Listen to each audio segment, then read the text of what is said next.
Do you remember when Vice President Dick Cheney accidentally shot his hunting buddy in the face? I mean, that was such a weird moment in American politics to happen at the time, that the Daily Show with Jon Stewart actually covered it. They even covered it at the time. Take a listen. Vice President Dick Cheney accidentally shot a man during a quail hunt at a political supporter's ranch, making 78-year-old Harry Whittington the first person shot by a sitting Veep since Alexander Hamilton.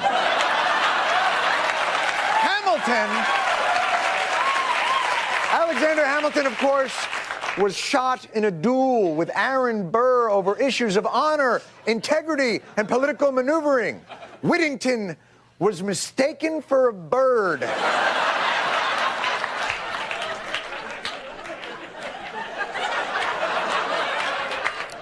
The other player in the drama, ranch owner and eyewitness Catherine Armstrong.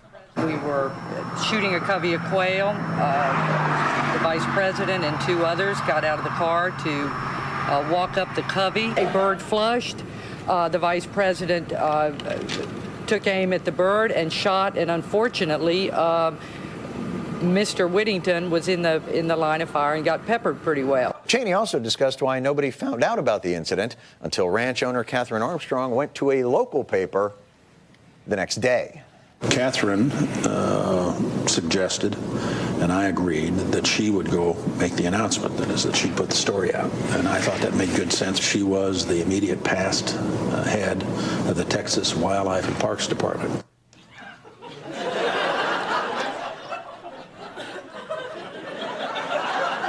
So she outranked you? Is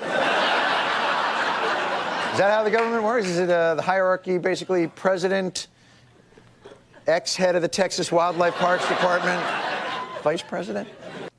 That was Jon Stewart there covering that incident back in the time, back in 2006 when Vice President Dick Cheney accidentally shot his hunting buddy in the face. For those wondering, former Vice President Dick Cheney's hunting buddy Harry Whittington is still alive today. He's 93 years old. To this day, it is believed that he still does have some bullets, some pellets lodged beneath his skin. But the woman you heard in that clip there who comically outranked the vice president was a lady named Catherine Armstrong, and she owned that ranch where Dick Cheney accidentally shot his hunting buddy in the face. The Texas Observer refers to the Armstrong Ranch as, quote, hallowed ground for Republican politicians, end quote.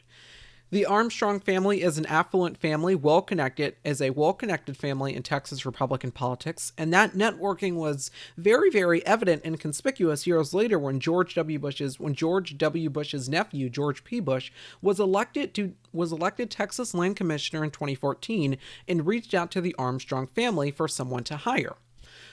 He later hired Ann Itzel, the daughter of Catherine Armstrong. Subsequently, Ann Itzel was appointed the new regional EPA administrator under the Trump administration, making her in charge of EPA Region 6. That's how she started off.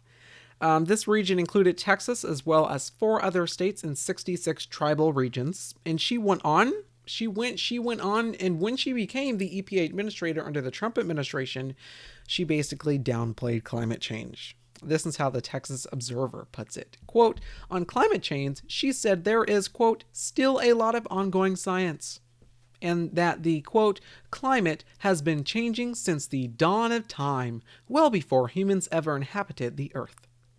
She continues, quote, I think it's possible that humans have some type of impact on climate change. I just don't know the extent of that, end quote. So that was evidently a great choice to promote Miss Itzel to become our nation's top clean air official. And for years now, the Trump administration on climate change has been downplayed. The Trump administration has continued to downplay science and climate change. Words have been modified for political benefit. People have been pressured and fired, and the science has just been ignored. So this is not a new thing, but the stories do keep coming. On October 28th of this year, Slate.com published an article. This was the headline, quote, Trump political appointee removes climate agency's chief scientist for emphasizing its scientific integrity policy. In September, the New York Times actually reported, which provided Slate more information for that story when they broke that story on October 28th. In September, the New York Times reported, quote, the Trump administration has recently removed the chief scientist at the National Oceanic and Atmospheric Administration, the nation's premier scientific agency, installed new political staff. So the Trump administration installed new political staff who accepted facts about climate change and imposed stricter controls on communications at the agency. The moves threaten to stifle a major source of objective United States government information about climate change that underpins federal rules on greenhouse gas emissions and offer an indication of the direction that the agency will take if President Trump wins re-election. An early sign of the shift came last month when Eric Noble, a former White House policy advisor who had just been appointed NOAA's chief of staff, removed Craig Micklin, the agency's acting chief scientist. Mr. Micklin had sent some of the new political appointees a message that asked them to acknowledge the agency's scientific integrity policy, which prohibits manipulating research or presenting ideologically driven findings. The request prompted a sharp response from Dr. Noble, quote, respectfully, by what authority are you sending this to me? He wrote, according to a person who received a copy of that exchange after it was circulated within the National Oceanic Atmospheric Administration. Mr. Micklin answered that this essentially was his role, and he was responsible for ensuring that the agency's rules on scientific integrity was followed. It was being obeyed. The following morning, Dr. Noble said, quote, you no longer serve as the acting chief scientist for NOAA. Thank you for your service. End quote. Officials at NOAA have tried to get information about what role the new political staff members would play and what their objectives might be, with little success. According to people close to the administration who have questioned climate science, though, their primary goal is to undercut the National Climate Assessment.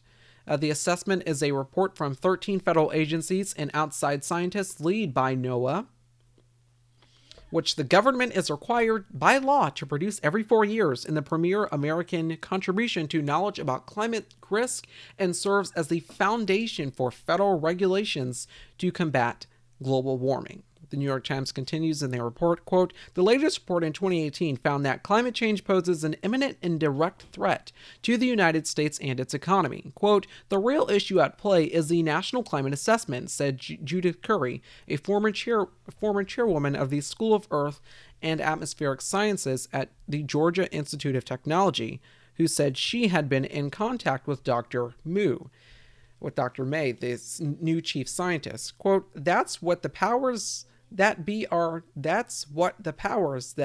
trying to influence. Quote, still, Dr. E. Zurkiel said NOAA's role leading the report is vital, and added that any attempt to undermine climate research for political purposes would threaten public safety and economic growth. Quote, you need to have a well-functioning scientific enterprise, she said.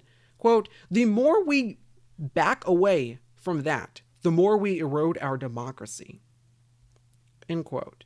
Most of the changes at NOAA could be reversed by the next president, officials say, making next week's election a referendum on the future of the agency. End quote. Of course, Joe Biden won the election, becoming president-elect, and he has since committed to re-entering the Paris Climate Accord after the Trump administration decided that the U.S. would withdraw from it on the week of the election. Just let's get out there. In early October, NBC News broke a damning report about the EPA, the Environmental Protection Agency. Quote, for the last 2 years of the Obama administration, Jacob Carter built data models at the Environmental Protection Agency that showed how extreme weather events amplified climate change, threatened by hundreds of the nation's worst toxic waste dumps known as Superfund sites. President Barack Obama had made combating climate change the EPA's number one priority, and Carter was a true believer, working on plans the agency's regional administrator could use to safeguard those sites. But when President Donald Trump took office in 2017, everything changed at the EPA. Trump was a climate change denier, and soon the words climate change were excised from agency policy. It didn't take long for the knock on Carter's door. A senior official in his office who could see where the EPA was heading told him, quote, "You should start looking for a new job." While Trump rescinded an Obama executive order that made the climate change preparedness a national priority, his first EPA administrator, Scott Pruitt, impressed some environmental activists by going after some corporate polluters and saying he intended to put Superfund cleanups, quote, at the center of the agency's core mission. EPA Administrator Scott Pruitt later resigned in scandal after 18 months on the job. But this is what has been happening. In late October, the Washington Post reported that the Trump administration rolled back more than 125 environmental safeguards. Speaking of safeguards, they rolled back another one just last week. And what they did was in longstanding protections and federal safeguards for gray wolves, which could now resume hunting in several states. I should also add that the Trump administration has been faced with some legal protections, has been faced with some litigation action from environmental advocacy groups upon doing that this week. Oh, and did you hear that the Trump administration just fired, just last week, Michael Cooperberg last week? Why should you be concerned? Why does this matter? Why should I care? Well, what they have just done. The Trump administration has just fired Michael Cooperberg, and Michael Cooperberg used to oversee the National Climate Assessment, and now he's expected to be replaced with a climate change skeptic. Are you getting the recurring pattern here? The New York Times spoke to Rachel Licker as a senior climate scientist at the Union of Concerned Scientists, which criticized these actions by the Trump administration. And she said, quote, "Even in their final days, they are continuing to attempt to bury the overwhelming scientific consensus on climate change." End quote. We are in a terrible position right now when it comes to climate change. Climate change is real. It is a very, very serious threat. It is an existential threat for our generation, not only for our generation, but right now in the United States of America, as wildfires are continuing to burn and we have a very, very active hurricane season. And that does not end until 15 days later, until 15 days from now, which is November 30th. Also, we're on the lookout for Tropical Storm Iota. Climate change in the Trump administration, deny and downplay. We got more ahead tonight. Stay with us.